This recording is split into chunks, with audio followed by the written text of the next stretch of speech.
सभी वजह मसीह की आप सभी का फिर से एक बार वेलकम है हिंदी कलीसिया में। क्या आप सब आनंदित हैं? यस। तो आइए हम अपने स्थानों पर खड़े होते और परमेश्वर की आराधना के लिए अपने मनों को तैयार करते और उसके लिए प्रार्थना में जाते। धन्यवाद देते पिता परमेश्वर प्रभु यीशु मसीह इस खूबसूरत समय के लिए प्रभु यीशु मसीह। सच्ची प्रभु यीशु मसीह तू महान परमेश्वर है प्रभु यीशु मसीह। तू चमत्कार करने वाला परमेश्वर है प्रभु यीशु मसीह। सच्ची प्रभु यीशु मसीह तूने प्रभु यीशु मसीह हमारे जीवन में प्रभु यीशु मसीह अद्भुत काम किए प्रभु यीशु मसीह। और प्रभु यीशु मसीह हम आज के दिन प्रभु यीशु मसीह तेरे इस भवन में आए प्रभु यीशु मसीह तेरे इस लोगों के साथ प्रभु यीशु मसीह हम तेरी आराधना करने के लिए इकट्ठा हुए प्रभु यीशु मसीह। तेरे साथ समय बिताने के लिए इकट्ठा हुए प्रभु यीशु मसीह। तू प्रभु यीशु मसीह हमारे मनों को तैयार रख प्रभु यीशु मसीह आज की आराधना के लिए प्रभु यीशु मसीह। सच्ची प्रभु यीशु मसीह हम धन्यवाद देते प्रभु यीशु मसीह इस आराधना से प्रभु यीशु मसीह तुझे महिमा मिले प्रभु यीशु मसीह। तेरी आदर हो प्रभु यीशु मसीह। तू बड़े प्रभु यीशु मसीह और हम घटे प्रभु यीशु मसीह। सच्ची प्रभु यीशु मसीह इस सभा को तेरे हाथ में देते छोटी सी बात नहीं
तेरी जय जयकार हम करते प्रभु यीशु मसीह। तू प्रभु यीशु मसीह सृष्टि का मालिक है प्रभु यीशु मसीह। इस सृष्टि को बनाने वाला परमेश्वर है तू प्रभु। सच में प्रभु यीशु मसीह तू हमें नया जीवन देने वाला परमेश्वर है प्रभु यीशु मसीह। प्रभु यीशु मसीह सच में प्रभु यीशु मसीह हमारा विश्वास प्रभु यीशु मसीह तुझ पर है प्रभु यीशु मसीह। सच में प्रभु यीशु मसीह तेरी आराधना तेरी बड़ाई करते प्रभु यीशु मसीह।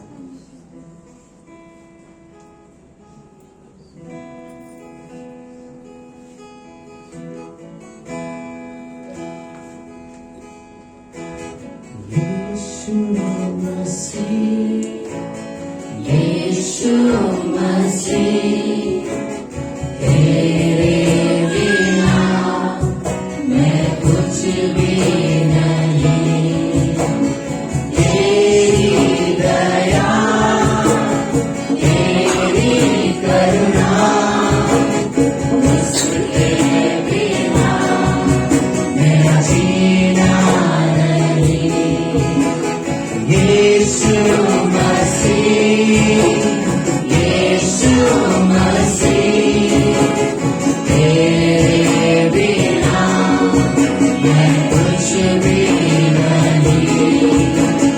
तेरी दया तेरी करुणा उसके बिना मेरा जीना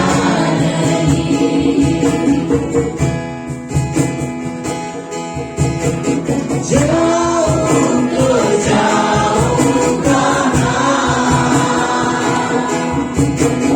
तू ही है सारा मेरा। जाऊं तो जाऊं कहाँ,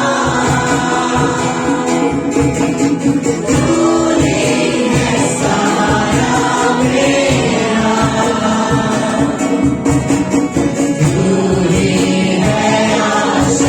भरोसा मेरा तेरे बिना मेरा जीना नहीं।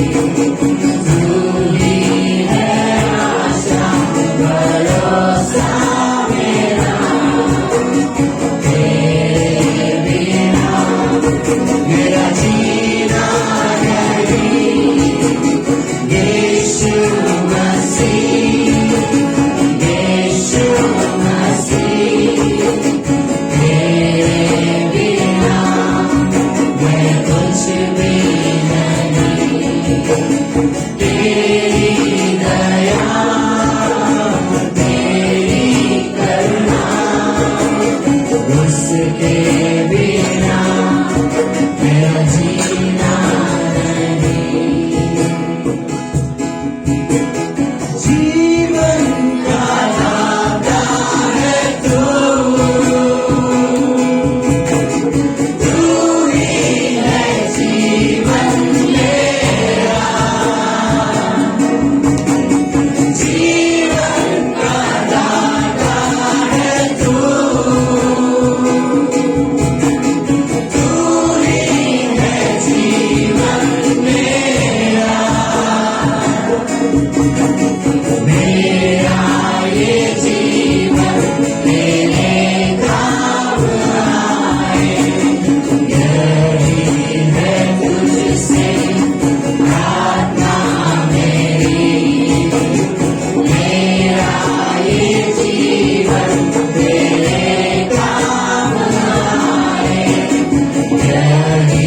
है तुझसे प्रार्थना मेरी यीशु मसीह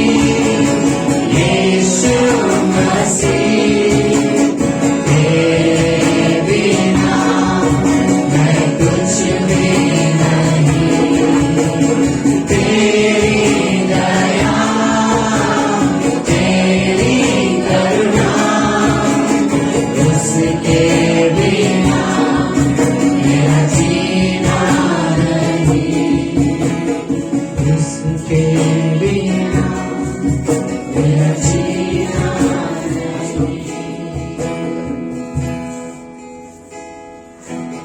वो सताया गया तो भी सहता रहा हमारे पापों का हो यीशु तुझ पर डाला गया वो सताया गया तो भी सहता रहा हमारे पापों का हो यीशु तुझ पर डाला गया दर्द हुआ मेरा यीशु तुझे आदर मदीना यीशु राजा तेरा युग युग है वर्ग हुआ मेरा यीशु तुझे आदर मदीना यीशु राजा तेरा युग युग है सूली पर चढ़ कर भी फिर से तू जीवित हुआ हरा दिया शैतान को चुराने हर इंसान को सूली पर चढ़ कर भी फिर से तू जीवित हुआ हरा दिया शैतान को चुराने हर इंसान को दर्द हुआ मेरा यीशु तुझे आदर मदीना यीशु राजा तेरा युग युग है वर्ग हुआ मेरा यीशु तुझे आदर मदीना यीशु राजा तेरा युग युग है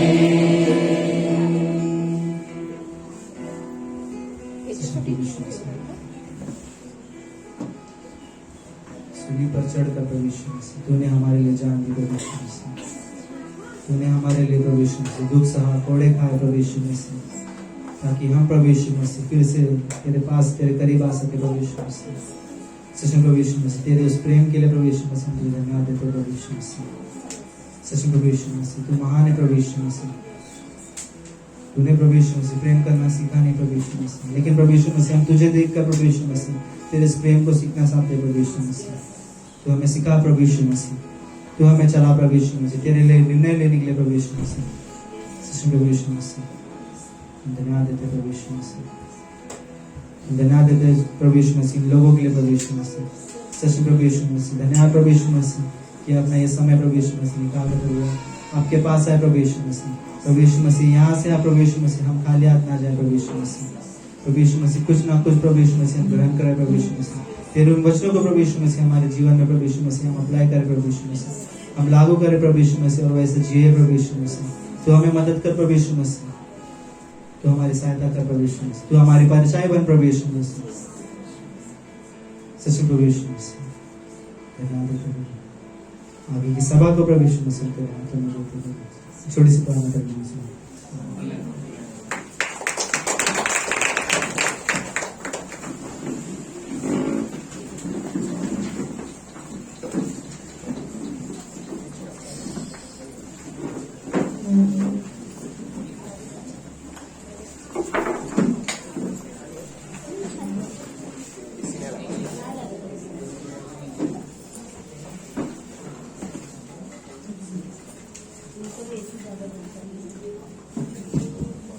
जय मसीह की सभी को, जय मसीह की,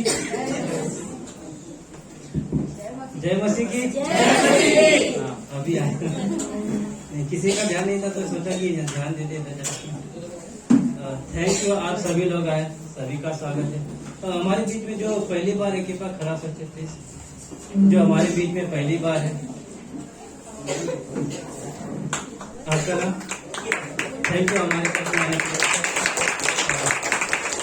आपका अंकित, थैंक यू आप आए पहली बार, धन्यवाद थे। और मेरा बड़ा भाई अजय है, तो सच में ताली बजाते। थैंक यू आप सभी लोग आए, धन्यवाद। और ये संडे सभा में हमारा हर एवरी संडे 6:30 बजे से 9 बजे तक होता है ना।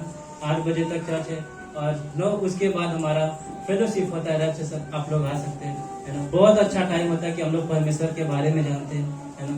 परमेश्वर के पास आते हैं, है ना। परमेश्वर से सीखते हैं, उससे हम मांगते हैं, ना। वो हमें अपने वचन के जरिए उत्साहित करता है ना।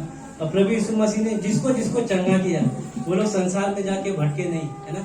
लेकिन हम बाइबल में पढ़ते जिसको जिसको प्रभु यीशु मसीह ने चंगा किया वो मंदिर में गया और आनंद से भजन गाता था और लोगों को यीशु मसीह के बारे में बताता था, है ना। तो हमारा जीवन भी वही है कि हम परमेश्वर के बारे में सुनते हैं, है ना, और हम परमेश्वर के लिए आराधना करते हैं। हम विश्वासी का जो आनंद है, जो आराधना है, वो चर्च में होता है ना। और जनवरी में हमारा प्लानिंग है कैंप के लिए, इगतपुरी के लिए, है ना। तो आप लोग छुट्टी के लिए अपना देख सकते हैं, है ना। अभी डेट फिक्स नहीं है, हम आपको बाद में बताएंगे, है ना। लेकिन याद रखिए कि हमारा जो प्लानिंग है वो जनवरी में जरूर रहेगा, है ना। तो आप सभी लोग बहुत अच्छा टाइम रहेगा, है ना। हमने विजय के घर पे गए थे, हमने बहुत एंजॉय किया, है ना। बहुत मजा आया, है ना। हमने फेलोशिप किया वहाँ पे, परमेश्वर के वचन के बारे में सीखे, है ना। फिर गेम भी खेले, है ना। और उसका भाड़े का घर से था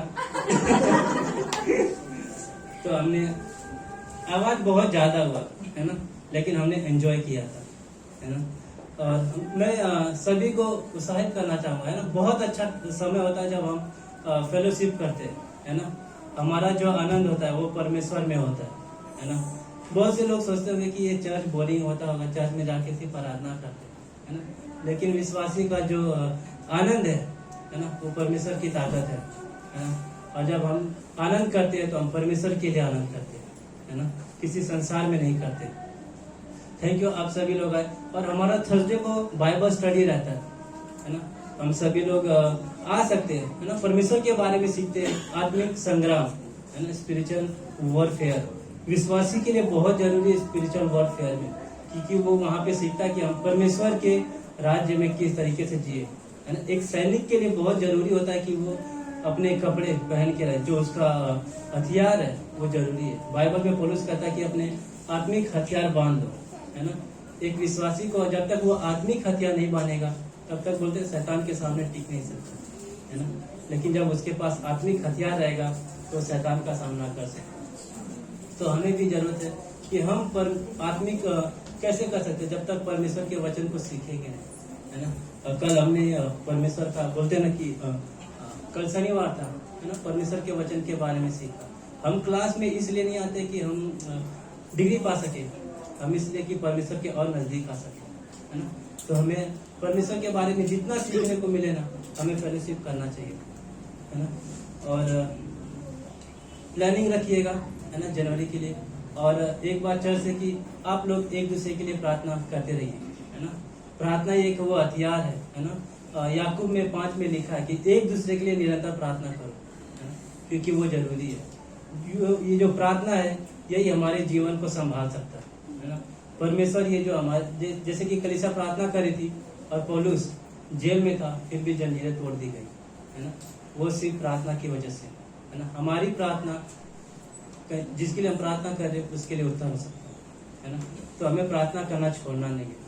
और मूसा ने प्रार्थना किया परमेश्वर से, है ना, लाठी ऊपर उठाए, वो एक प्रार्थना का जीवन। उसने प्रार्थना किया और देखते कि लाल समुद्र 2 भाग हुआ, है ना, सिर्फ प्रार्थना से। तो हमें जरूरत है कि हमारा जो जीवन है वो प्रार्थना में रहे, है ना। और आइए हम आगे का कम्युनियन है ना, जैसे सॉन्ग रहेगा, हम अपने मनों को, अपने हृदय को तैयार कर सकते हैं, है ना, इस कम्युनियन के लिए, है ना। हम परमेश्वर के लिए एक सच में सच्चे मन से हम अपने मनों को तैयार करेंगे कम्युनियन के लिए, है ना। आगे के लिए सॉन्ग के समय के लिए अपने मन को तैयार करें।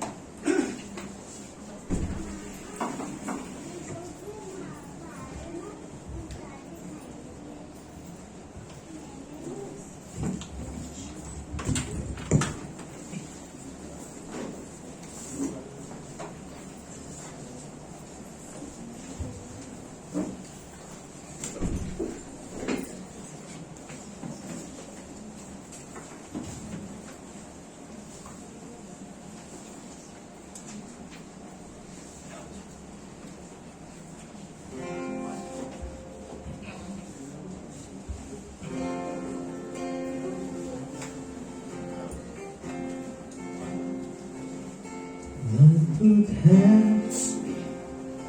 क्रूस का प्रेम, अद्भुत है क्रूस का प्रेम, जिस पर मेरे प्रभु ने दे दी जान मेरे बदले में। अद्भुत है क्रूस का प्रेम, अद्भुत है क्रूस का प्रेम, जिस पर मेरे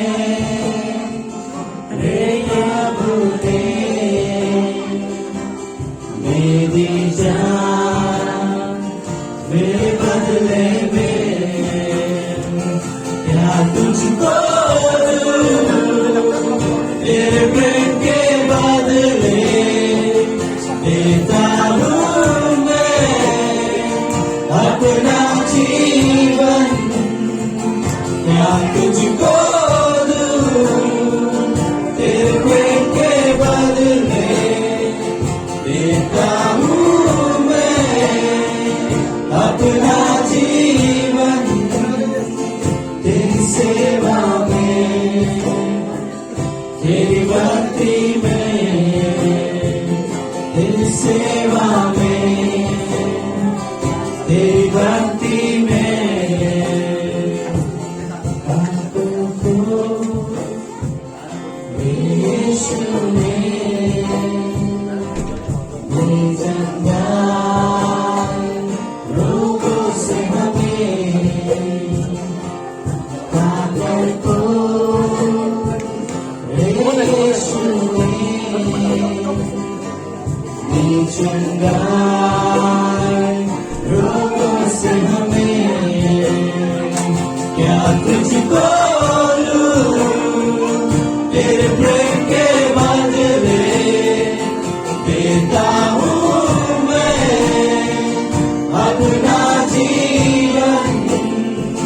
क्या तुझको दूं तेरे प्रेम के बदले, देता हूँ मैं अपना जीवन तेरी सेवा में, तेरी भक्ति में, तेरी सेवा में, तेरी भक्ति में चढ़ गया उस पर प्रभु, लेकर मेरे पाप चढ़ गया क्रूस पर प्रभु, लेकर मेरे पाप क्या तुझको दूं तेरे प्रेम के बदले, देता हूँ मैं अपना जीवन, क्या तुझको दूं तेरे प्रेम के बदले, देता हूँ मैं अपना जीवन तेरी सेवा में, तेरी भक्ति में, तेरी सेवा में, तेरी भक्ति में जय पाए पाप मृत्यु पर जी उठकर मेरे प्रभु ने जय पाई पाप मृत्यु पर जी उठकर मेरे प्रभु ने, क्या तुझको दूं तेरे प्रेम के बदले, देता हूँ मैं अपना जीवन, क्या तुझको दूं तेरे प्रेम के बदले, देता हूँ मैं अपना जीवन तेरी सेवा में, तेरी भक्ति में, तेरी सेवा में, तेरी भक्ति में तू योग्य है, तू योग्य है, तू योग्य है मेरी सेवा में, तू योग्य है, तू योग्य है, तू योग्य है मेरी भक्ति के, तू योग्य है, तू योग्य है, तू योग्य है मेरी सेवा के, तू योग्य है, तू योग्य है, तू योग्य है मेरी भक्ति के।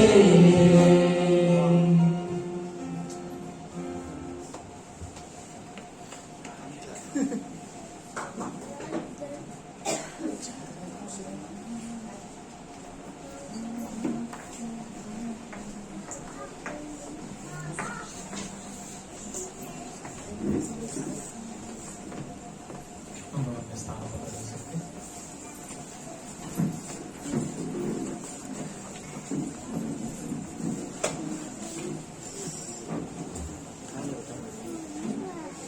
ये प्रभु भोज का समय जहाँ पर महीने के पहले सप्ताह में एक साथ इकट्ठा होते हैं और परमेश्वर के वचन को सुनकर एक स्मरण के लिए मेन जो कार्य है, जो मेन मकसद है, हम किस तरीके से जमा होते हैं।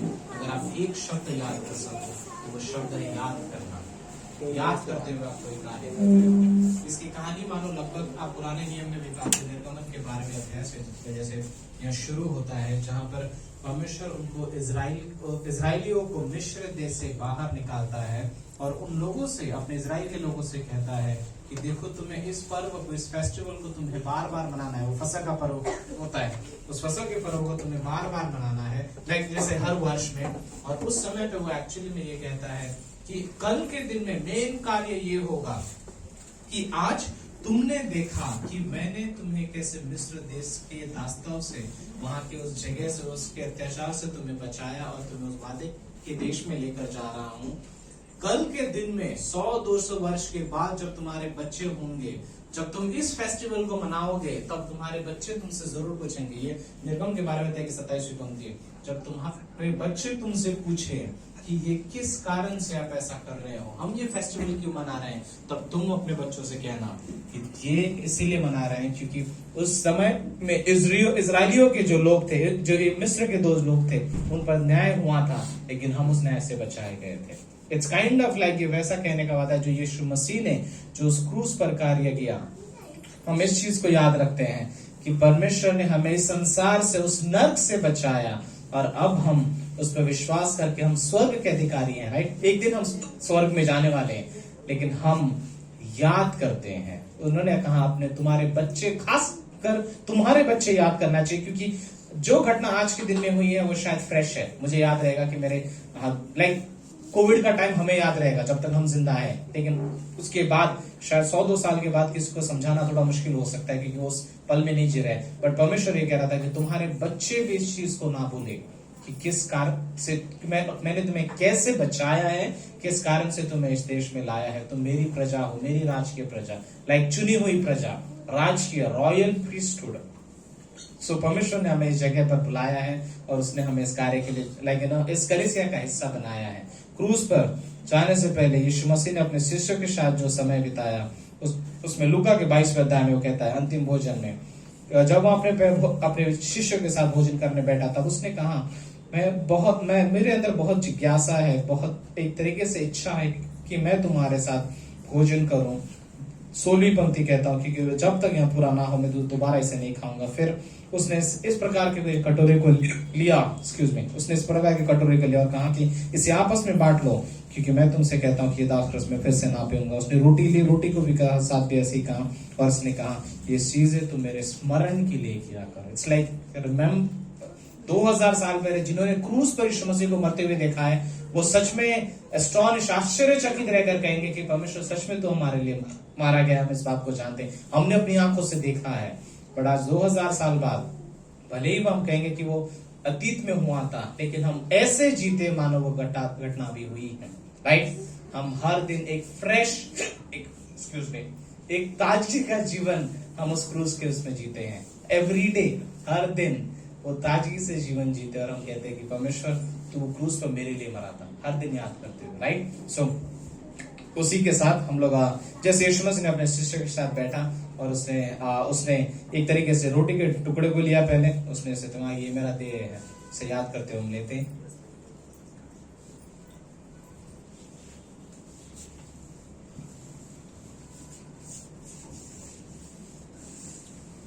और फिर उसने एक तरीके से एक प्याला भी लिया, ये जूस के जैसा, उसने कहा कि मेरा लहू है जो तुम्हारे लिए बहाया गया, हम इसे भी लेते हैं।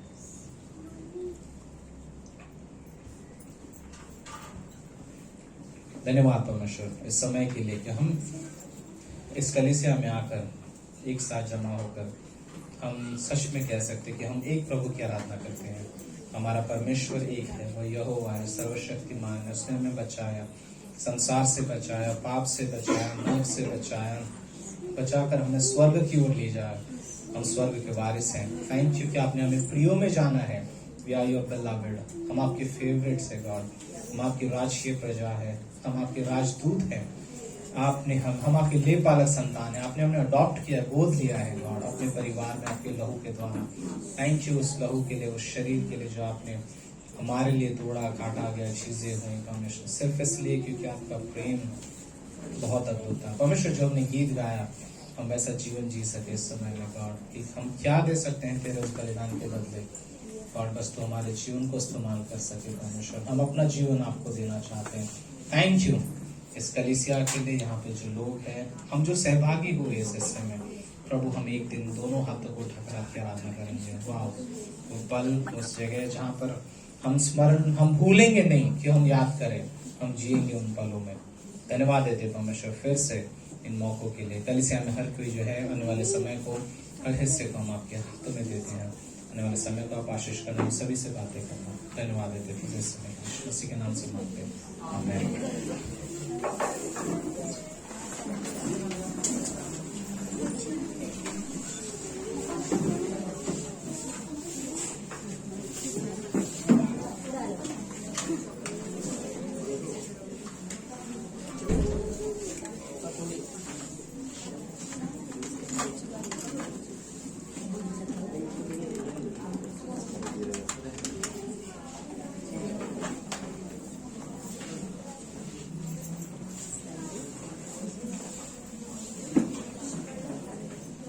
तो ये भेंट का समय है। हम दूसरा कुरिन्थियों उसका 9वां अध्याय और 7वें वचन खोलेंगे।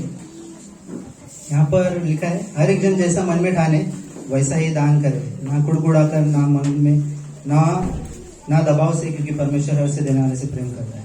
तो यहाँ पर पौलुस अपनी कुरिन्थ कलीसिया से कह रहा है कि जैसा भी तुम दान दो, उसमें ना कोई कुड़कुड़ाहट हो, ना दबाव से, लेकिन अपने खुशी से उसे दो। कई बार हम सोचते हैं कि हमारी जरूरतें हमारे परमेश्वर से ज्यादा हो जाती है, तो फिर हम परमेश्वर को देने के लिए कभी कभार सोचते हैं। लेकिन यहाँ पर पौलुस अपने कलीसिया को इंकरेज कर रहा है और कह रहा है कि तुम हर से दो, ताकि परमेश्वर इस चीज से आनंदित होता है। और मैं सोच रहा था, वो बूढ़ी स्त्री के पास, वो बूढ़ी स्त्री, उसके पास सिर्फ 2 ही सिक्का था, लेकिन उसने जब दिया तो उसने पूरा दिया। उसके बाद का उसने सोचा नहीं कि मेरे अगर मैं दे दूं तो फिर बाद में क्या होगा, लेकिन फिर भी उसके पास जो भी था उसने वो दे दिया। तो मैं सोच रहा था कि दान देने के लिए मेरे लिए मैं खुद के लिए सोच रहा था कि अगर मैं दान दूं तो मैं किस तरह से दूं। तो मैं सोच रहा था कि सबसे पहले चीज मुझे मन की तैयारी होनी चाहिए। अगर मैं दान दे रहा हूँ तो मेरा पूरे मन के साथ, पूरे अपनी खुशी से परमेश्वर को जो भी दे रहा हूँ, मैं मेरे मन की तैयारी करके उसे दूं। और फिर दूसरी चीज मैं सोच रहा था कि हमारी दान जो वो एकदम गुप्त हो, मतलब किसी को पता नहीं चले। कोई लोग होते हैं जो अपने दान देते हैं और लोगों को भी दिखाते हैं कि मैं परमेश्वर को इतना दान दे रहा हूँ, और वाह हो। बचपन में मैं जब स्कूल ट्यूशन में जाता था, तभी हम सब लोग बहन लोग जाते थे, तो वहां पर एक कैथलिक टीचर थी। तो उनके कलीसिया में कैसा होता था कि अगर वो दान दे रहे तो उनके कलीसिया में सब ऐसा चिल्लाकर बोलते थे कि ऐसा दान दे, इन्होंने इतना दान दिया, इन्होंने नहीं दिया। मुझे पता नहीं उनके बारे में, वो बस एक बार बता रहे थे कि उनके कलीसिया में ऐसा होता है। लेकिन हमारा दान ऐसा नहीं होना चाहिए, हमारा दान एकदम गुप्त होना चाहिए। तो बाइबल में भी लिखा है ना कि अगर तुम दान दे रहे हो तो तुम्हारा बाएं हाथ को पता ना चले, अगर तुम दाहिने हाथ से दे रहे हो तो बाएं हाथ को भी पता ना चले। और जो भी मैं दे रहा हूँ तो उसमें हमारी खुशी हो से दो, जो भी हम दे रहे हैं उसमें परमेश्वर की खुशी हो। क्योंकि यहाँ पर पौलुस कह रहा है ना कि जैसा अगर हम कुड़कुड़ाहट से या दबाव से ना दे तो परमेश्वर इस दान से खुश होता है। आइए हम प्रार्थना करते हैं। धन्यवाद देते पिता परमेश्वर, प्रभु यीशु मसीह, धन्यवाद देते प्रभु यीशु मसीह इस दान के लिए, प्रभु यीशु मसीह, सच में प्रभु यीशु मसीह, हम धन्यवाद देते प्रभु यीशु मसीह कि इस दान में प्रभु यीशु मसीह हमारी मर्जी हो, प्रभु यीशु मसीह हम अपनी खुशी से दे प्रभु यीशु मसीह। जो भी हम दे प्रभु यीशु मसीह उसमें तू हमें आशीष दे प्रभु यीशु मसीह, हमारी जरूरतों को तू पूरा कर प्रभु यीशु मसीह। तो छोटी सी प्रार्थना तेरे नाम से।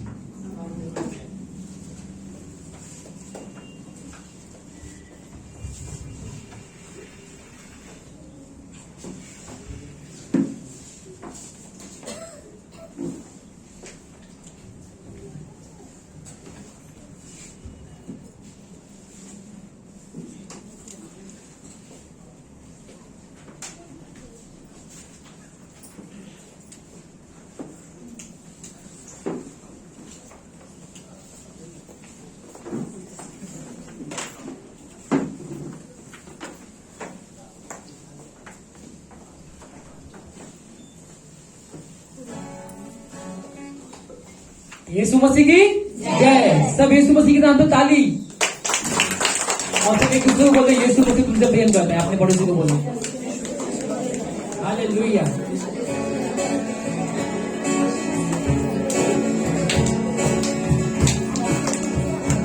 यीशु नाम मिला, यीशु नाम मिला, मेरा जीवन संवर गया, मेरा जीवन संवर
करवा जाए। यीशु कौन है?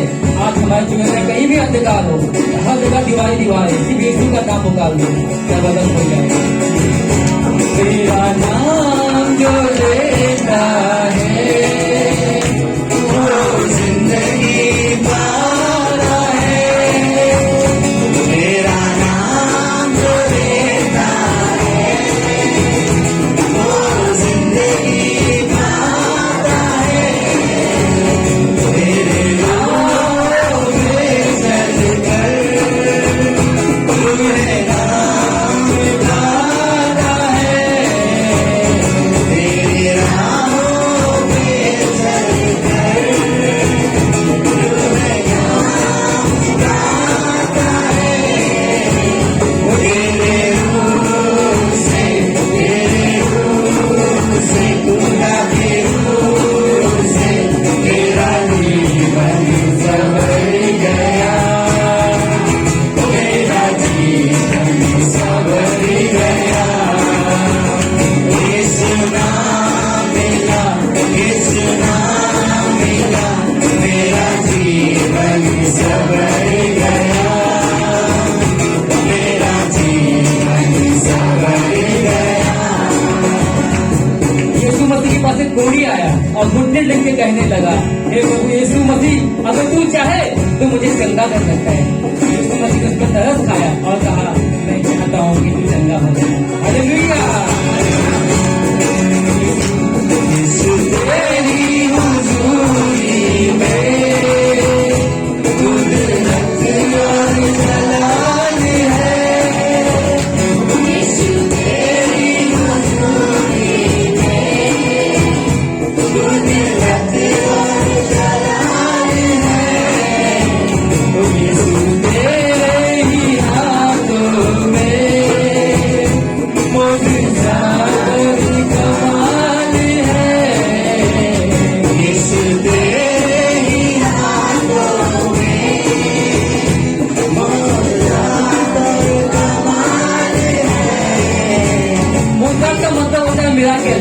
यीशु मसीह कोई जादूगर नहीं था, यीशु मसीह मसीहा है। हालेलुया। हालेलुया। यीशु तेरी हुजूरी में कुदरत और जलाल है। यीशु तेरी हुजूरी में कुदरत और जलाल है। यीशु तेरे ही हाथों में मोज़िज़ा और कमाल है। यीशु तेरे ही हाथों में मौजूद और कमाल है। तेरे छूने से मसीह के छूने से खुदा के छूने से मेरा जीवन संवर गया। मेरा जीवन संवर गया। यीशु नाम मिला, यीशु नाम मिला, मेरा जीवन संवर गया। मेरा जीवन संवर गया। प्रभु मेरे जीवन का एक तू ही सहारा है। यीशु अब मेरे जीवन का एक तू ही सहारा है। मेरे जीवन की तरक्की का यीशु तू ही किनारा है। मेरे जीवन की कश्ती का बस तू ही किनारा है। यीशु तू मिला, मुझे तू मिला, मुझे तू मिला, यीशु तू मिला, मेरा जीवन संवर गया। मेरा जीवन संवर गया। यीशु नाम मिला, यीशु नाम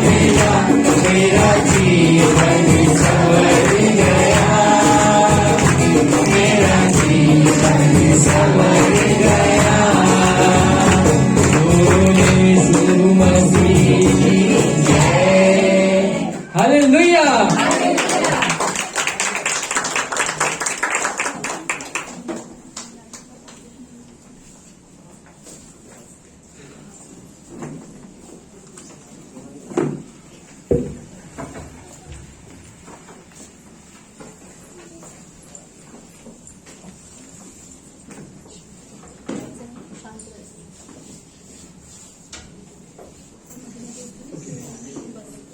ओके, जो संडे स्कूल के बच्चे, जो संडे स्कूल छोटे बच्चे हैं, वो लोग जा सकते हैं पीछे संडे स्कूल के आगे आके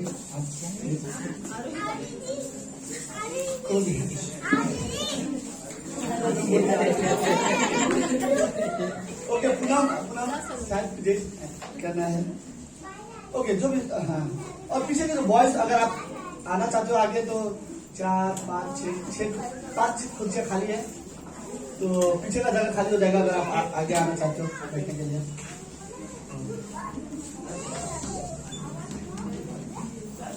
ओके, सब लोग ठीक है? नेक्स्ट हम अपनी जगह में खड़े होते हैं।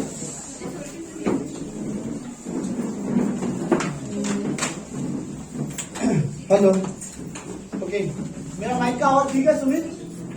हाँ,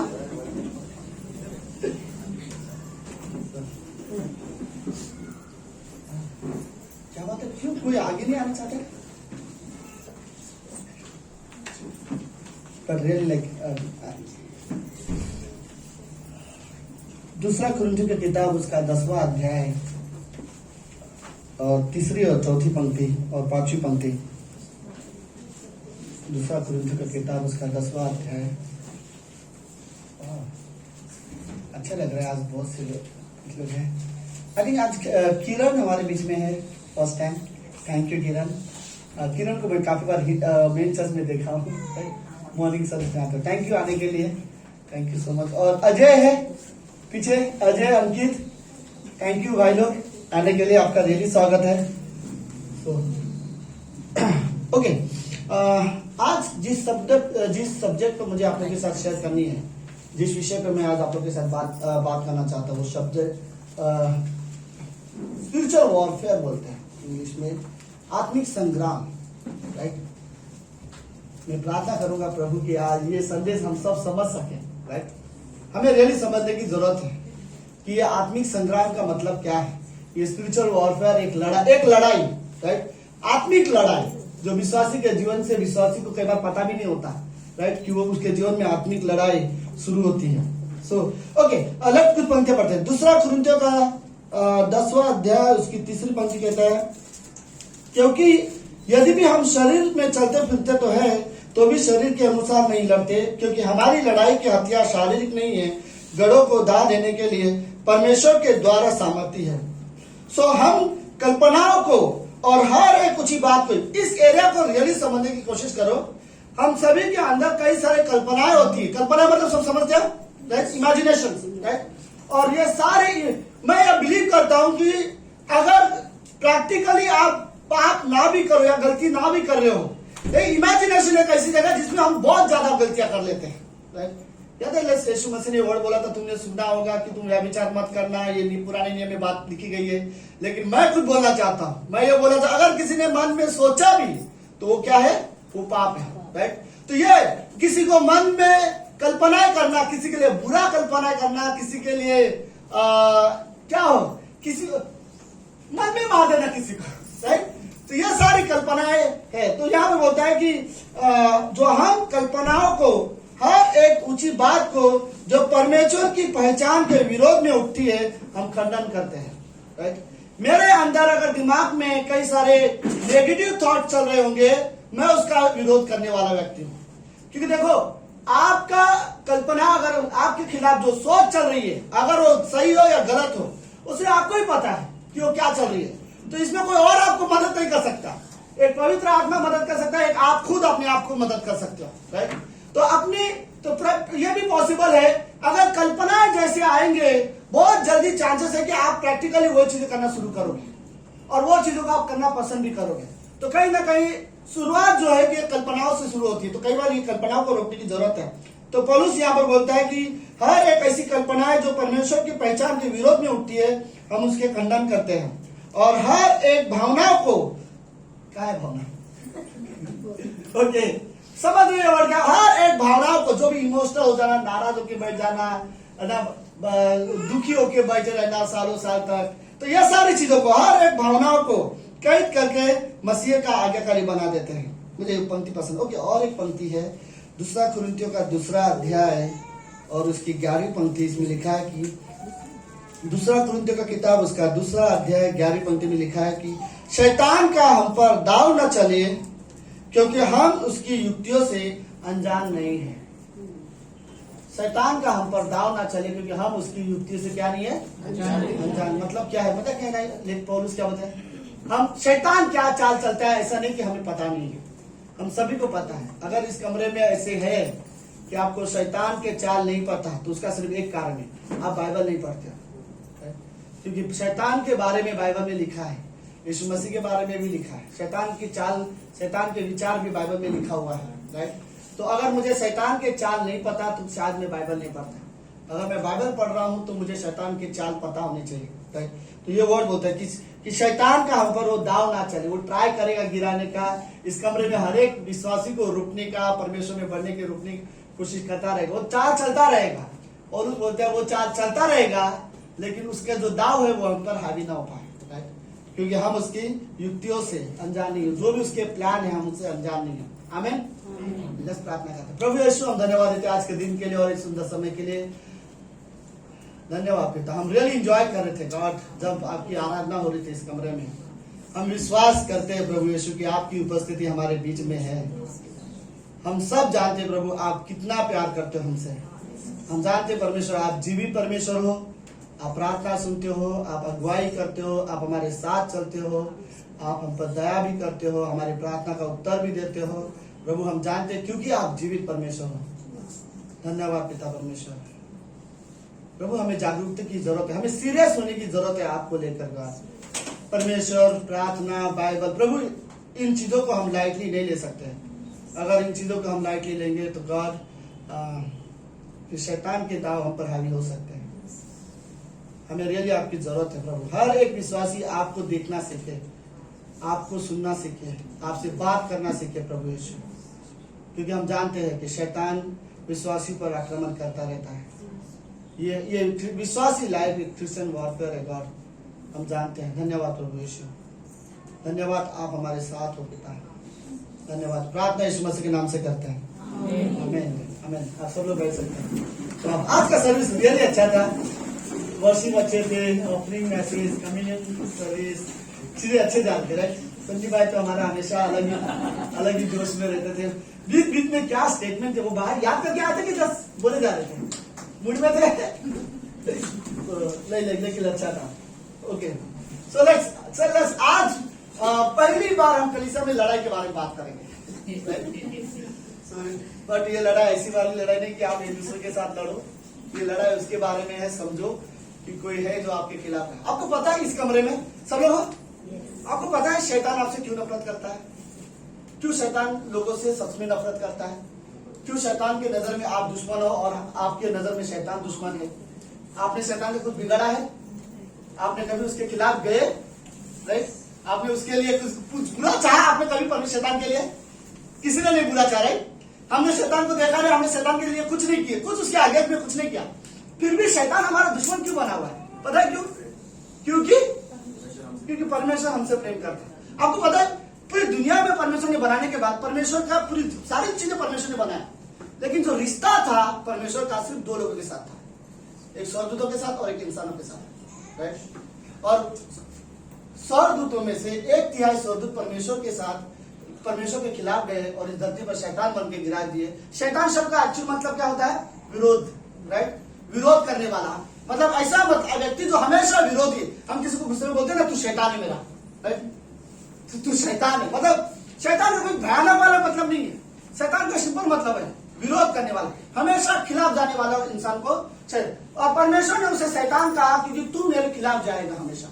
परमेश्वर उसकी योजना, उसकी दिमाग को क्या बोलते, उसकी युक्ति को, उसके सोच विचार को, उसके स्वभाव को जानता था, और परमेश्वर ने बोला तू शैतान है। मतलब तू हमेशा हमेशा मेरे खिलाफ जाया करेगा, कभी भी मेरे साथ मिलके नहीं रहेगा, हमेशा मेरे खिलाफ जाए। और 1/3 स्वर्गदूत को लेकर इस धरती पर आ गया। फिर परमेश्वर ने मनुष्य को तो बनाया ही था, राइट। और जब परमेश्वर ने इंसान को बनाया और शैतान देखता था कि परमेश्वर अब सबसे ज्यादा किससे प्यार करता है, मनुष्य से, और इसीलिए फिर शैतान मनुष्य के बीच में आया ताकि उसका रिश्ता परमेश्वर के साथ जो खराब हो चुका है, अब मनुष्य का और परमेश्वर के बीच का जो रिश्ता है वो भी मैं खराब कर दूं। आपको पता है क्या हुआ, शैतान जीत गया, सफल हो गया वो, राइट। इंसान और परमेश्वर के बीच में जो रिश्ते थे उसमें रुकावट डालने में शैतान सफल हो गया, और शैतान ने मनुष्य के बीच में वो पाप डाल दिया जो उसके अंदर थे, राइट। यीशु मसीह ने क्या बोला, आओ हम, परमेश्वर ने क्या कहा था, आओ हम मनुष्य को अपने स्वरूप में बनाए, राइट। और फिर शैतान धरती पर आके क्या बोलता है, हम भी मनुष्य को अपने जैसा बनाते हैं, राइट। हमारे जैसा आज्ञा नहीं मानने वाला, बुराई करने वाला, अपनी मनमानी करने वाला, परमेश्वर के विरोध जाने वाला हम भी बना देते हैं। और वो हुआ, राइट। उसने शैतान को बड़े आसानी से आदम और हवा को बड़े आसानी से परमेश्वर की आज्ञा मानने से रोका। शायद आपको नहीं पता, लेकिन शैतान हमें भी परमेश्वर की आज्ञा मानने से रोकता है, राइट, क्योंकि वो हमारा दुश्मन है, राइट। और हमें नहीं पता ये एक लड़ाई है, हमारे सामने शैतान नहीं है, दुष्ट आत्मा हमें नहीं दिखा देता तो हमें नहीं समझ में आता। कई बार आपने खुद सोचा, आप चाहते हो कि एक विश्वासी को बाइबल पढ़नी चाहिए, लेकिन आप नहीं पढ़ पाते, हम नहीं पढ़ पाते। प्रार्थना रोज करनी चाहिए, लेकिन हम नहीं कर पाते, राइट। क्यों प्रार्थना और बाइबल यही चीजों में बड़ा ज्यादा बोरिंग क्यों लगता है, नींद जैसे आना या चीजें आना, क्यों ये चीजों में होता है। वर्शिप के समय में क्यों 3 घंटा थिएटर में बड़े आसानी से हम बैठ सकते हैं, लेकिन 1 घंटा आप प्रेयर में नहीं बैठ पाओगे, क्योंकि वहां पर तो शैतान आपको रोकेगा नहीं, राइट। लेकिन यहाँ पर शैतान रोकने के लिए तुम्हारे पीछे है, जो आपको ये सारी चीजें करने को नहीं देता। और हमें पता भी नहीं चलता, हमें लगता है प्रार्थना बोरिंग है, हमें लगता है वर्शिप बोरिंग है। ये चीजें बोरिंग नहीं है, बोरिंग शैतान है जो हमारे पुराने स्वभाव में हमें, हमारे जो मन से हमें चीजें कर सकते थे, उस मन से वो करने से हमें रोकता है, राइट।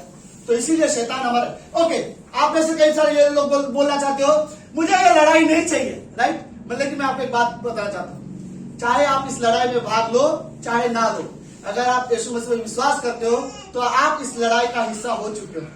क्योंकि अगर आप परमेश्वर में विश्वास करते हो, परमेश्वर के पीछे चलने वाले व्यक्ति बनना चाहते हो, तो फिर शैतान आपका दुश्मन है ही, राइट। ओके, और कुछ चीजें अगर आपको ऐसा लग रहा भी होगा कि आप आत्मिक लड़ाई का रियल मतलब क्या है, इसका मतलब समझो। हमने कई बार, अगर आप शब्द सुनोगे स्पिरिचुअल वॉरफेयर या आत्मिक लड़ाई का रियल मतलब क्या है, पता है मतलब क्या है इसका आत्मिक लड़ाई का मतलब यह है, एक विश्वासी अपने जीवन में परमेश्वर से प्रेम करना चाहता है, परमेश्वर की आज्ञा मानना चाहता है और परमेश्वर पर विश्वास में बने रहना चाहता है, यह विश्वासी का निर्णय है। और आत्मिक लड़ाई यह है कि शैतान इन्हीं चीजों के लिए आपको रोकेगा, और शैतान अपने तरफ से पूरी कोशिश करेगा कि आप विश्वास योग्य ना रहो, आप परमेश्वर से प्रेम ना करो, परमेश्वर की आज्ञा ना मानो, और शैतान कोशिश करता रहेगा। लेकिन उसके बावजूद भी अगर आपको शैतान नहीं रोक पा रहा है तो आप जयवंत से बढ़कर, फिर यह हमारे लिए विक्ट्री है कि शैतान मुझे प्रार्थना करने से रोकता है लेकिन मैं फिर भी करता हूँ, शैतान मुझे आराधना करने से रोकता है फिर भी मैं आराधना एंजॉय करता हूँ, शैतान मुझे बाइबल पढ़ने से रोकता है फिर भी मैं बाइबल एंजॉय करता हूँ। यह क्रिश्चियनिटी की विक्ट्री है।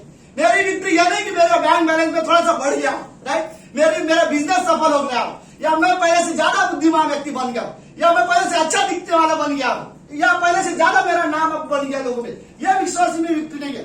तुम्हारी विक्ट्री यह है कि शैतान तुम्हें प्रभु में बढ़ने से रोक रहा है और उसके बावजूद भी वो रोक नहीं पा रहा है, और तुम परमेश्वर के साथ विश्वास योग्यता के साथ चलते हो। यह हमारी विक्ट्री है, राइट। और यह स्पिरिचुअल वॉरफेयर है।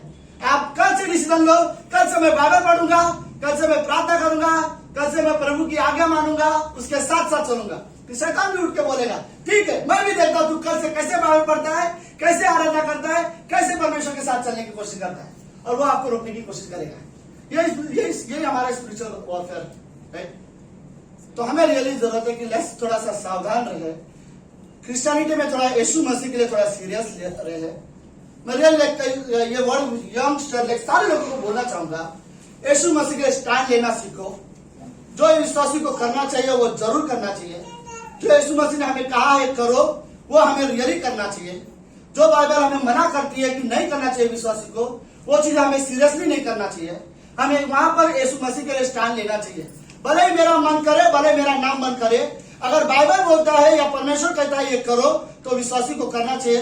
अगर नहीं करना चाहिए तो विश्वासी को चीजें नहीं करना चाहिए, राइट। विश्वासी को रियली ये एरिया में सीखना चाहिए कि हम परमेश्वर के लिए स्टैंड लें, राइट। हम स्टैंड लें, हम बोले कि मैं विश्वासी हूँ, मैं यीशु मसीह के ऊपर विश्वास करता हूँ, वो चीजें मैं नहीं करूंगा, जो चीजें से प्रभु यीशु मसीह का अपमान होता है, राइट। हमें रियली ऐसे निर्णय लेने की जरूरत है। ओके लेट्स, और कुछ लड़ाई के बारे में बाइबल क्या बोलती है, आप लोग सब मेरे साथ हैं। ओके लेट्स, इफिसियों का 6वां अध्याय। ओके, ये स्क्रीन थोड़ा टेढ़ा क्यों है, ठीक है सबके लिए? हाँ, ओके, इफिसियों का 6वां अध्याय 10, 11 और 12 पंक्ति क्या कहता है, सुनो। इफिसियों का 6वां अध्याय 10 पंक्ति बोलता है, सबको दिख रहा है? मुझे कुछ हटाने की जरूरत है? हाँ,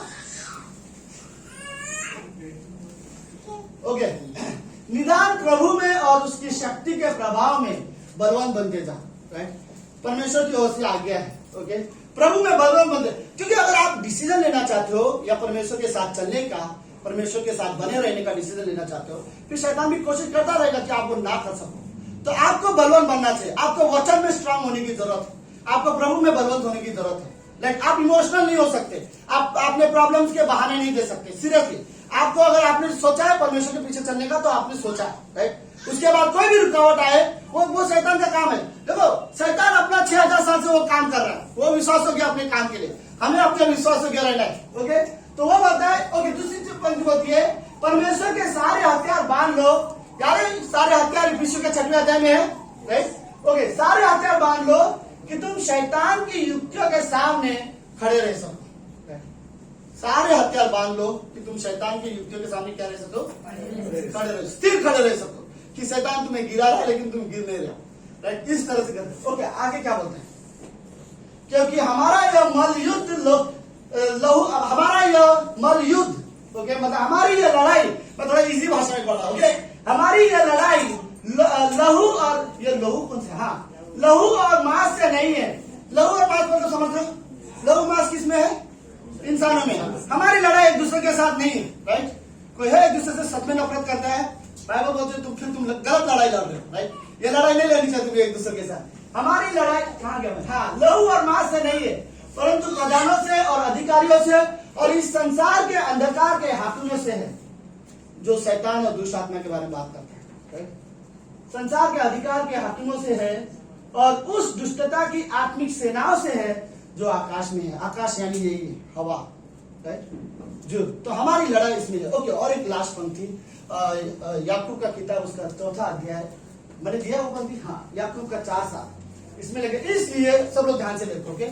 अगर किसी के पास बाइबल नहीं है तो आप सामने देखो, ये बाइबल की पंक्ति है। इसलिए परमेश्वर के अधीन हो जाओ, ओके। अगर आपको ये लड़ाई जीतनी है तो ये मत सोचो शैतान से मैं लड़ लूंगा, संभाल लूंगा, मैं मजबूत हूं, ये गलत लड़ाई है। आप मान जाओ कि शैतान के सामने हम कमजोर है, लेकिन हमें परमेश्वर की जरूरत है। परमेश्वर के अधीन हो जाओ और शैतान का सामना करो, तो वह तुम्हारे पास से भागेगा, बाहर निकलेगा। कौन भागेगा? जब शैतान को पता है ये व्यक्ति गिरने वाला नहीं है, तो वो आपके पीछे ज्यादा समय नहीं वेस्ट करेगा, वो किसी और पीछे चला जाएगा गिराने के लिए। लेकिन इससे यह साबित पता चल जाएगा, भाई ये व्यक्ति है जो मजबूत है, राइट। तो मजबूत बनने के लिए पहला लाइन क्या बोलता है, परमेश्वर के अधीन हो जाओ, राइट।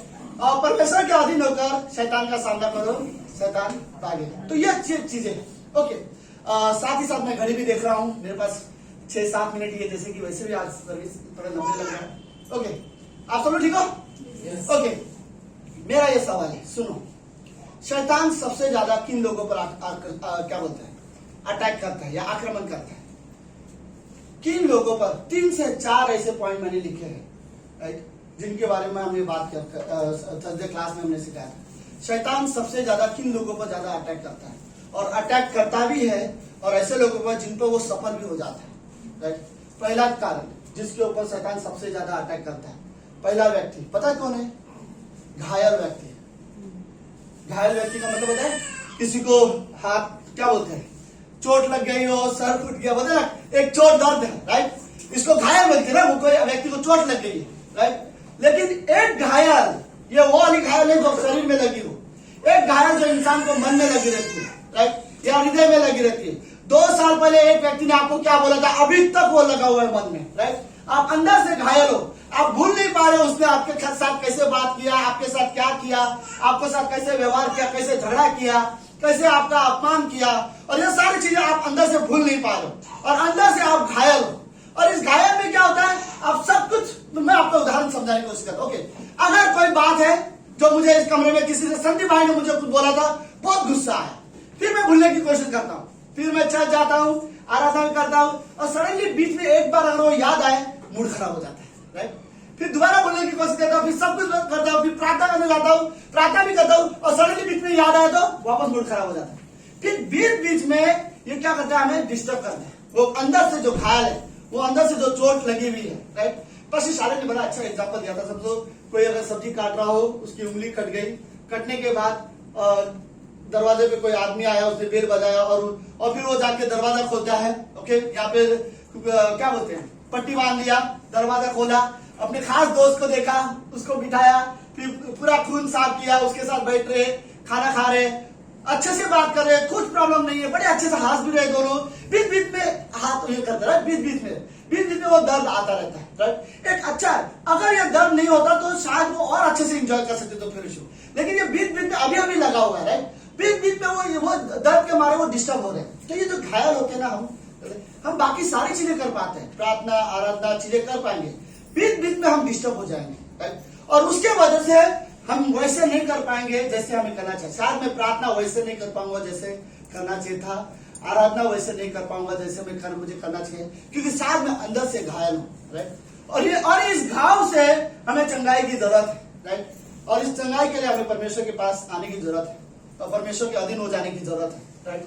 किसी ने भी कुछ भी बोला, उससे क्या फर्क पड़ता है, और मुझे मेरे अंदर के इस घाव को चंगाई की जरूरत है, हम सभी को रियलाइज है।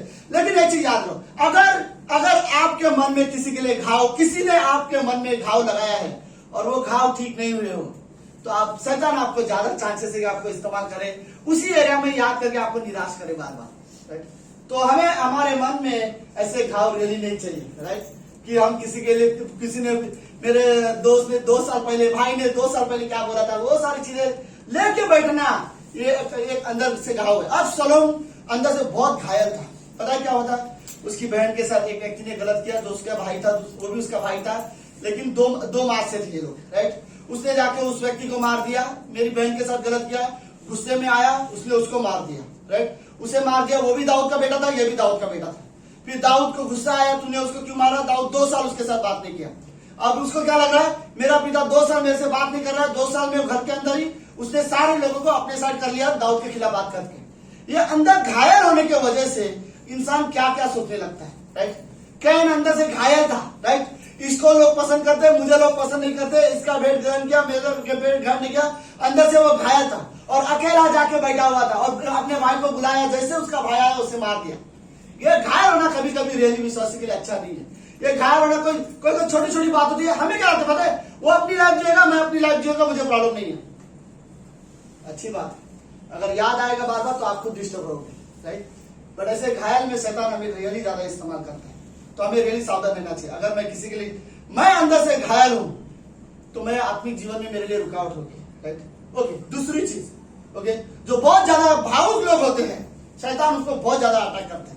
बहुत ज्यादा इमोशनल होना, यह इमोशनल होना भी वैसा ही है, होता है इमोशनल का काम का है भावुक होना, यानी सडनली बहुत ज्यादा गुस्सा होने की आदत है, राइट। सडनली गुस्सा हो जाना, सडनली नाराज हो जाना, सडनली उदास हो जाना, सडनली बात करना बंद कर देना, ये एक बहुत ज्यादा इमोशनल लोग होते हैं। और शैतान को पता है, अगर कोई ऐसा इमोशनल व्यक्ति है, शैतान उसका बहुत इस्तेमाल करेगा, राइट, और उसके लाइफ में बहुत ज्यादा अटैक करेगा, राइट। उसके बाद देखो, शैतान को अगर इसमें आक्रमण करना है इस कमरे में, राइट, कमजोर व्यक्ति कौन है उसको आक्रमण करेगा, राइट। उसका पता है सो व्यक्ति कमजोर है, चलो इन्हीं पे ज्यादा अटैक करो।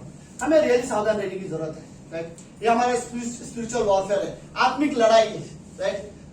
किसी डॉक्टर स्टीवन ये वर्ड बोलते हैं, राइट। इंसान का मन शैतान का लड़ाई का मैदान है, वो कभी भी इसमें अटैक कर सकता है, राइट। लेकिन हमें इमोशनल भावुक होने की ज्यादा जरूरत नहीं है, राइट। याद है यीशु मसीह ने एक व्यक्ति से कहा कि आराधनालय में प्रार्थना कर रहा था, यीशु मसीह क्या कहा, आराधना की थाली वहीं पर रख। परमेश्वर बोलता है जा पहले अपने भाई से मेल मिलाप कर ले। और उसमें क्या कहा गया आगे, जिसने तेरे खिलाफ गलत किया है, तूने नहीं किया, उसने किया है, लेकिन तू जा आराधना की थाली रख, जा पहले अपने भाई से मिल। ये इमोशनल होके आप उससे नाराजी रखे हो और परमेश्वर के साथ अच्छा रिश्ता दिखाने की कोशिश कर रहे हो। परमेश्वर बोलता नहीं, जाओ, राइट, उससे मिलो और जाके उससे बात करो। आई थिंक ये रियली जरूरत है कि हम ज्यादा इमोशनल नहीं बन सकते। हम आप बहुत ज्यादा इमोशनल होके रहोगे तो कुछ चीजें ऐसे है आप जल्दी भूल नहीं पाओगे। तो जो बहुत ज्यादा इमोशनल होता है वो छोटी छोटी बातों के लिए रोना, इमोशनल का मतलब भी अलग है, हेल्दी इमोशंस भी होते हैं, राइट। लेकिन ये जो भावुक हो जाना, नाराज हो जाना, बात करना बंद कर देना, ये अच्छा नहीं है, राइट हमारे। ओके, तीसरा क्या है? ओके, अकेलापन। यस, क्योंकि ये लोग क्लास में थे, राइट। कोई व्यक्ति अकेला हो तो ये उसके लिए अच्छा नहीं है, उसे बॉडी लाइफ की जरूरत है, राइट। अगर आप बोल रहे हो कि मुझे मैं अकेला भी क्रिश्चियन लाइफ जी सकता हूँ, शायद मुझे लगता है कि मुश्किल लगता है। यानी दाऊद ने बहुत अच्छा स्टेटमेंट क्या बोला है, एक वर मैंने परमेश्वर से मांगा है, क्या था? जीवन भर तेरे भवन में रहने पाऊं, राइट। लाइक जीवन भर तेरे मंदिर में रहने पाऊं, जीवन भर तेरे, वो फेलोशिप रियली जरूरत है, बॉडी लाइफ रियली जरूरत है। अगर आप अकेले लाइफ जीरो, मैं ये भी वर्ड बोलना चाहूंगा, ओके। अगर आप क्रिश्चियनिटी में बोलोगे मैं अकेला नहीं हूं, मेरे पास बहुत से दोस्त है लेकिन वो सब अविश्वासी हो, तो स्पिरिचुअली आप अकेले हो, राइट। आप उसके साथ फेलोशिप नहीं कर सकते, उनके साथ प्रेयर नहीं कर सकते, उनके साथ आत्मिक बातें नहीं कर सकते, उनके साथ यीशु मसीह के बारे में बात नहीं कर सकते, तो आप अकेले हो। आत्मिक बातों के लिए उस झुंड में 100 के बीच में आप हो, लेकिन आप फिर भी अकेले हो। आप उनके साथ कैसे यीशु मसीह के बारे में बात करोगे? तो भी आप अकेले हो। अकेला व्यक्ति शैतान के लिए सबसे अच्छा मौका है, राइट। आई थिंक ये भी हमने ज्योग्राफी चैनल में हमेशा देखे, राइट। शेर हमेशा किसको, कौन से वाले हीरोइन को ज्यादा मारने की कोशिश करेगा? जो अकेला हो, राइट। अगर पता है किसी ने ये वर्ड पता नहीं मजाक में बोला था कि साइंस की क्या रियल, तो मुझे नहीं पता। शेर जेब्रा लोग के साथ एक साथ जेब्रा आते हैं तो शेर लोग उनसे लड़ नहीं सकते, पता क्यों? क्योंकि जब वो एक साथ आते हैं तो ब्लैक व्हाइट रहता है ना, तो उनको लगता है ये एक ही जानवर है तो बहुत बड़ा है, राइट। तो एक साथ आते हैं तो ऐसा लगता नहीं कि वो अलग है, ऐसा लगता है ये एक ही और बहुत बड़ा है, तो वो लोग डर जाते हैं। किसी ने वर्ड मैंने सुना पढ़ा तो पता नहीं, ओके। बट अकेला रहना हमारे लिए अच्छा नहीं है। मुझे रियली बॉडी लाइफ चाहिए, मुझे रियली कलीसिया चाहिए, राइट। हम साथ में आराधना करें, साथ में परमेश्वर की महिमा करें, राइट। हमें रियली, हाँ मैं अकेला, ऐसा नहीं कि मैं अकेला नहीं करता। अगर मैं खाली चर्च में करता हूँ और अकेला नहीं करता तो भी गलत है, राइट। और मैं ये सोचूं कि मैं चर्च में अकेला करना चाहता हूँ, चर्च में नहीं करना चाहता तो भी गलत है। बट मुझे सीरियसनेस होनी चाहिए परमेश्वर के लिए, राइट। अगर मैं अकेला रहा तो आई थिंक फिर हम जानते हैं शैतान हमसे ज्यादा शक्तिशाली है, राइट। ओके, लेकिन ये वर्ड मैं बोलना पसंद करूंगा। शैतान हमसे ज्यादा शक्तिशाली है, हमसे ज्यादा बुद्धिमान है, हमसे ज्यादा पावरफुल है, बड़े आसानी से हमें गिरा सकता है। लेकिन उससे क्या फर्क पड़ता है अगर परमेश्वर हमारे साथ है तो, राइट। अगर परमेश्वर मेरे साथ है तो शैतान शक्तिशाली है लेकिन कुछ नहीं कर सकता है, क्योंकि शैतान से जो शक्तिशाली है वो मेरे साथ है। अगर मैं अकेला हूं तो मैं बोल सकता हूँ शैतान मेरे से ज्यादा शक्तिशाली है, वो जो चाहे मेरे साथ कर सकता है, मैं बड़े आसानी से गिर सकता हूँ, राइट। इसलिए हमें रियली जरूरत है, अकेला रहना अच्छा नहीं है। ओके, और लास्ट में जो मैंने क्लास में नहीं पढ़ाया लेकिन मैंने जस्ट ऐड किया, जिसका मन संसार के चीजों पे लगा हो, राइट, ऐसे इंसान को शैतान बड़े आसानी से अटैक कर सकता है, राइट। अगर आप संसार की किसी चीजों से, किसी संसार का फ्रेंड जोन होता है ना, राइट, फ्रेंडशिप से आप बहुत ज्यादा खुश होते हो तो भी कभी कभी आपके लिए अच्छा नहीं है। आपको बड़े अच्छे से, बड़े आसानी से शैतान हमें गिरा सकता है। तो हमें रियली सावधान रहने की जरूरत है। शैतान हमेशा कार्य करता रहेगा कि वो हमें अटैक करे। लेकिन एक चीज है, ओके, परमेश्वर का अनुग्रह हमारे लिए क्या है? काफी। अगर मैं विश्वास योग्य हुआ परमेश्वर के पास आता हूँ, परमेश्वर के अधीन आता हूँ, परमेश्वर विश्वास योग्य धर्मी है, राइट, और उसका अनुग्रह हमारे लिए काफी है। हमें कुछ परमेश्वर का अनुग्रह और परमेश्वर की बुद्धिमत्ता हमारे लिए रियली काफी है, राइट। अगर कोई व्यक्ति परमेश्वर के साथ चलना चाहता है तो परमेश्वर आपको सिर्फ 2 चीजें देना चाहते हैं। लास्ट में सब लोग है, हाँ, ओके। अगर आप सच में परमेश्वर के साथ चलना चाहते हो, विश्वास योग्यता के साथ, तो परमेश्वर आपको सिर्फ 2 चीजें देना चाहता है, राइट। एक तो महान अनुग्रह उसका, जब भी गिरो अनुग्रह संभाल लेगा, और एक महान बुद्धि, राइट। आपको बुद्धिमत्ता देगा कि आपको कैसे निर्णय लेना चाहिए, कैसे परमेश्वर की आराधना करना चाहिए, कैसे परमेश्वर में बने रहना चाहिए, कैसे परमेश्वर में आपको डिसीजन लेना चाहिए। परमेश्वर आपको बुद्धिमत्ता देगा, राइट। और उसकी बुद्धिमत्ता और उसका अनुग्रह हमारे लिए काफी है। अगर मैं गिर गया तो अनुग्रह संभाल लेगा, अगर मुझे डिसीजन लेना है तो उसकी बुद्धिमत्ता मेरी सहायता करेगी, राइट। तो ये 2 चीजें हैं जो हमें परमेश्वर देता है, और इन 2 चीजों में कई बार हमारी सहायता हो जाती है कि हम शैतान के सामना कर सकते हैं, राइट।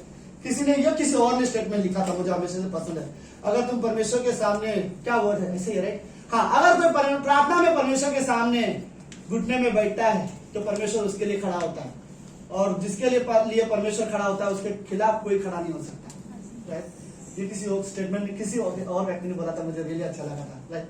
तो हमारे लिए सिंपल चीज है, राइट। घुटने में परमेश्वर के सामने प्रार्थना में बैठना, राइट। फिर हमारे लिए परमेश्वर खड़ा होगा, और परमेश्वर जब हमारे लिए खड़ा होगा तो हमारे खिलाफ कोई खड़ा नहीं हो सकता। आमीन, आमीन।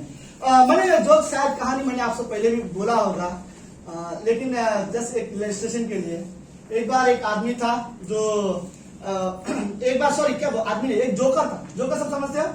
तो कई सारे लोग थे जो जोकर सर्कस में गए थे। तो एक जोकर ने एक बहुत अच्छी कहानी बताई, जो बताया, राइट। तो सारे लोग जोर से हंसने लगे और बहुत खुश हुए सब लोग को जोक अच्छा लगा। फिर 5 मिनट सब लोग हंसते हंसते थोड़ा रुके, फिर उसने दोबारा वो जोक बताया, सेम जोक उसने दोबारा बोला। लेकिन दूसरी बार इतना सीरियसली लोग हंसे नहीं, थोड़ा लाइक हाँ ठीक है मतलब समझा, लेकिन अभी तूने बताया था ये उतना वो नहीं था, राइट। फिर उसने 2 मिनट के बाद तीसरी बार दोबारा जोक बोला और उसने वही सेम जोक बोला। तो तीसरी बार कोई लोग इतना हंसे नहीं। फिर जोकर ने एक सवाल पूछा, वो तो मैं एक जोक तुम्हें बोलता हूं 2 बार 3 बार, पहली बार तुम बहुत हंसे, दूसरी बार कुछ लोग हंसे, तीसरी बार कोई हंसे नहीं। जब एक जोक को लेकर तुम बार बार हंस नहीं सकते तो एक ही प्रॉब्लम को लेकर बार बार रो कैसे सकते हो? क्या मतलब एक प्रॉब्लम के लिए 10-10 साल तक हम याद रखते हैं। एक किसी ने क्या बोला 10-10 साल तक हम भूलते रहते, 2-2 3-3 साल तक याद रखते हैं, राइट। तो ये स्टेटमेंट मुझे रियली अच्छा लगा। कई बार हमें गॉड प्रभु यीशु हमें रियली सिखाए कि बस माफ करना और लोगों को भूलना, मतलब लोगों को भूलना नहीं, लेकिन लोगों के हमारे बीच में जो मिसअंडरस्टैंडिंग है बस भूल जाना। आमीन। बस प्रार्थना करते हैं। प्रभु यीशु हम धन्यवाद देते हैं आज के दिन के लिए पिता, आप महान और जीवित हो गॉड। शैतान रियली कार्य करता है लोगों को रोकने का, विश्वास में बढ़ने से उसे रोकने का शैतान रियली कार्य करता है गॉड। लेकिन प्रभु यीशु कुछ विश्वासी रियली ऐसे हैं, उसके बाद भी वो विश्वास योग्य बने रहते हैं, उसके बावजूद भी वो परमेश्वर आपके लिए फेथफुल रहते हैं। धन्यवाद उनके लाइफ के लिए गॉड,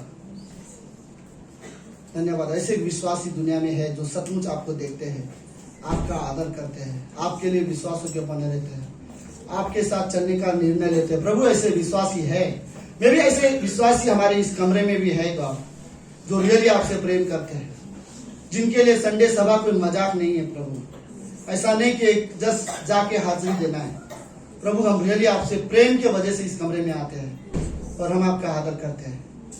धन्यवाद प्रभु यीशु, आपका प्रेम रियली लोगों को बदलता है पिता। धन्यवाद पिता परमेश्वर। हम जानते हैं शैतान की चाल क्या है, शैतान की युक्तियां क्या है, लेकिन प्रभु हम आपके अधीन होना चाहते हैं।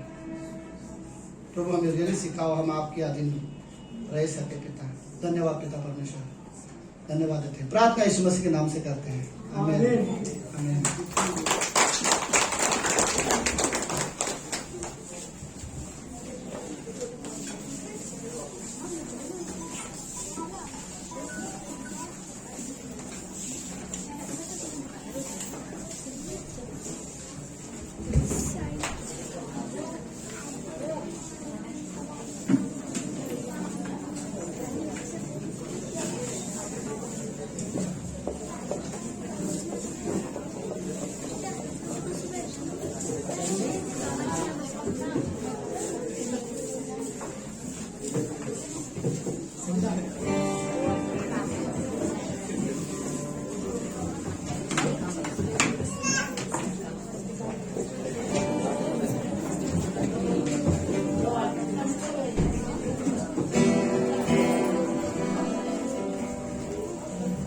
आइए हम अपने स्थान पर खड़े होते हैं।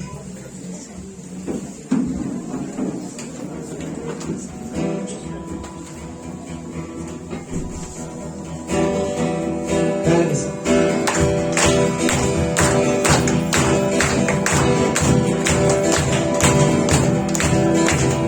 मेरा वही ठिकाना, मेरा यीशु है जहाँ, सिया देश में रहता है वो मुझको बुलाता वहाँ।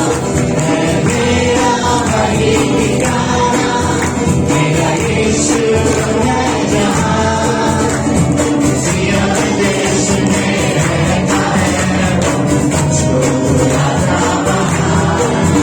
है मेरा वही ठिकाना,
यीशु मसीह।